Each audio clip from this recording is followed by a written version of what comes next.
Welcome to Gaming Today's exclusive interview with Westgate's Vice President of Race and Sports Operations, Jay Kornegay. Today is Tuesday, May 5th. Jay, how are you doing these days?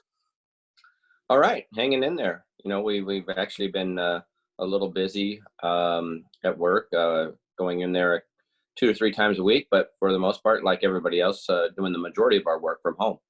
Right, and it's been about 7 weeks now, so I imagine you guys are antsy to get back, and thank goodness there's some good news coming up on Thursday. You guys will start your online operations. Yeah, we really were basing that off of the sports calendar. And as some events have announced that they're coming back, we thought it was a good time to get this jump started again. Our main thought was just a couple of weeks ago, once UFC really confirmed that they were going to come back May 9th, and the German Soccer League was coming back May 9th, with a couple of other announcements with NASCAR. You got a couple of golf events that are popping up. So it's starting to trickle back. We picked this date. It just fit with our schedule. It fit with the sports schedule. So we actually had the guys in the shop yesterday prepping, which they haven't been since the 17th of March. And they came in and we were updating, setting up a lot of stuff, getting ready for the NFL schedule that's also going to be released on May 7th. So, yeah, some things are coming back to life, and we're very excited to be back there. Right. Now, given that you have current account holders that have the Superbook app, what will be the mechanism in place for new people to sign up come Thursday, or will there be one? Well, we're checking on that, Howard. We're checking with gaming to see if they would allow some type of drive-through sign-up process or deposit process. Those that have current accounts are really the ones that are the only ones that would be able to place bets and move funds around while they're in Nevada. But we're checking on some other options, and hopefully we can have more flexibility, but that will certainly depend on the approval process. And if we can get approval, we're ready to go. We're ready to open it up and let people deposit, start up some new accounts, and still wager, from the safety of their homes. Right. And I'd imagine the thirst for getting back in action for the public that's really had nothing to bet on other than some obscure things will be fantastic. We've seen it in horse racing. The handles at some of the racetracks are just 3 and 4x what they would normally be, just because it's the only thing you can bet on these days. Yeah, we did try that in the early going, and the first, when this thing was all coming down in the early part of March, once the conference tournaments were canceled, and we tried our best to stay open. In fact, we stayed open for almost a week there, just scanning the planet to try to find, something to wager on, and whether it was, third tier soccer, fourth tier basketball games, you got Australian rules football.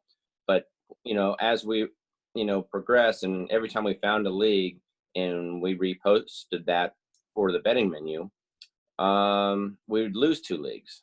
And so we were losing ground every single day. And not to mention, as you can imagine, those type of sports just weren't attracting a lot of attention. So we thought it was best to shut it down at that time. And it was disappointing, but I think it was the right decision. As we all agree, this is the right decision as well to reopen at this time.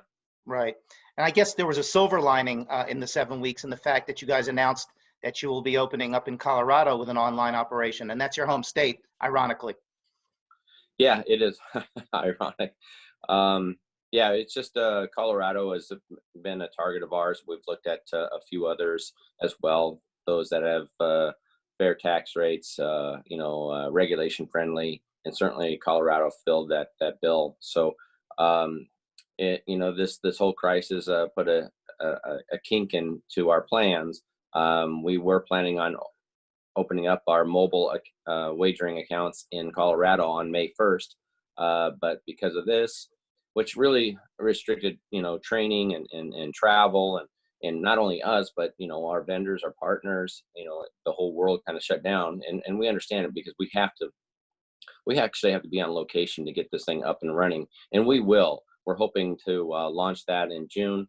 The retail outlet will most likely open up probably late August, and that's with our great partners, the Lodge up in Black Hawk, Colorado, Jacobs Entertainment. Right. We've been talking to them for months, and they're great people, and we're very excited to be there.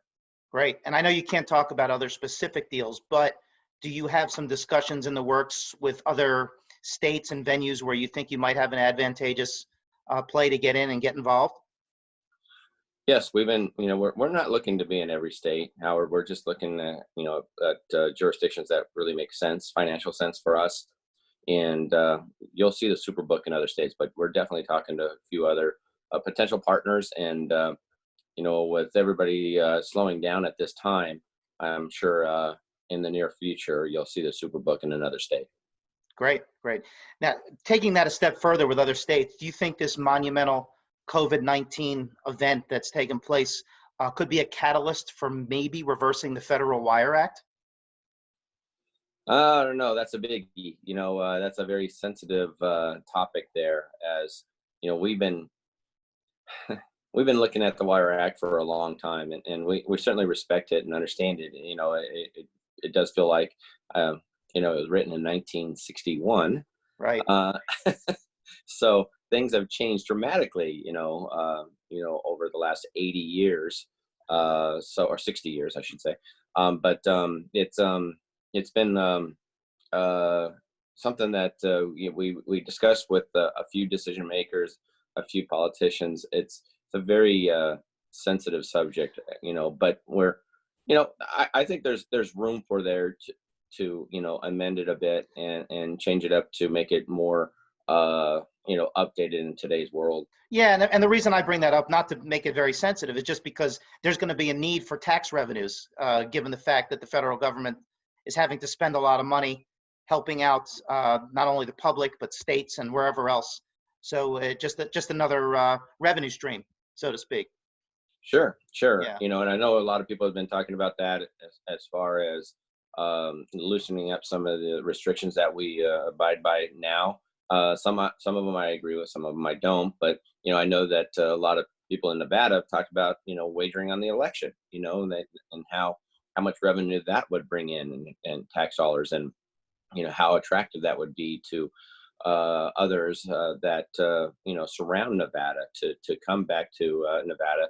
And I think there's some room there. I don't want to step on anybody's toes. I don't want to get myself in hot water. No, of course. But I think it's something that we should look at. And I think the presidential election, if you look at some of the results from overseas or UK or offshore even, it's a huge popular wagering event. In fact, some of them, I know some of them have said it 10, 15 times the amount that we see on the Super Bowl. So it would be the biggest event that we would offer. And I think that, and nowadays, I don't think it's going to, I think some of the concerns, or at least one of them, was that the odds could influence, voters.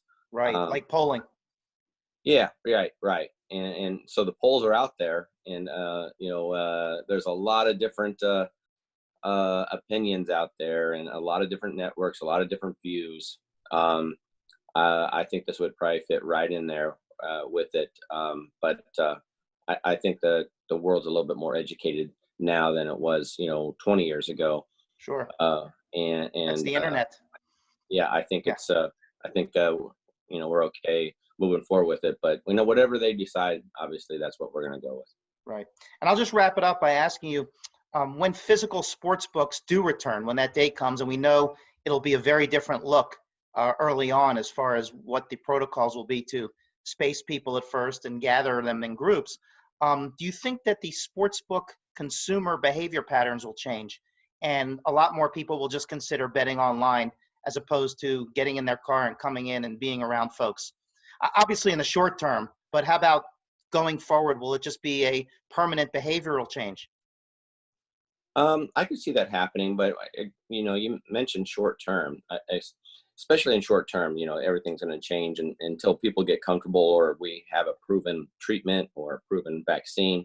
I think it's certainly going to change our world as it's going to touch the rest of this world and everything that we do.